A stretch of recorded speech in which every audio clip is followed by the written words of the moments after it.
Maria Sir may sa bigé man ak naan bi ci ndor jël kenes bi ci lambay ñi nga bokkal bari na ñëpp nga bokkal boo demee Mbàkke bokk nga ak ñoom nga dem si bokk nga ak ñoom nga dem Louga bokk nga ak ñoom Ndar Kébémer ba Tataguine wala tubaab nee na la civilisation l'art manque la valeur de l'homme de qu'est-ce que de la femme li seetaan ree ne taataan ree la tubaab la wax.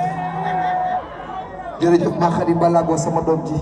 très bien joué. loolu du doyul yaa baax yaa gore je t'aime très fort ma fille ma Khady Balago jërëjëf Fati.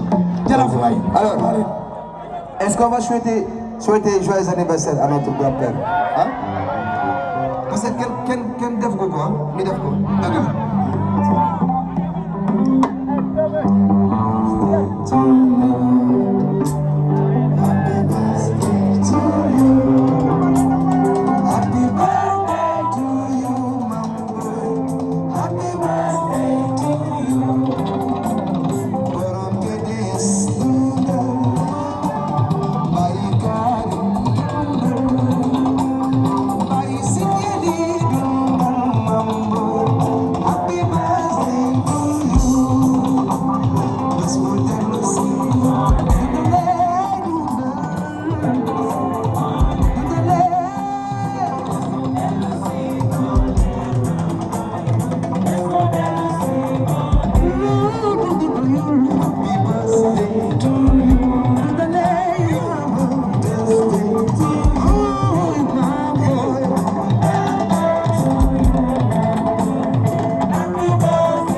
nga ne ko kay ñoo ko bay lii dootul ay way rek de lii dootul ay way rek ma ni ko waa population féminine nationale ki nga xamante ni mooy Fatima Lo jiite ko ñooy souhaité suñu maam Abdoulaye Wade mu gën fee yàgg te gën a wér ki ngay wax nag mooy Adji Binta Gueye la lionne de Rufisque responsable de la communication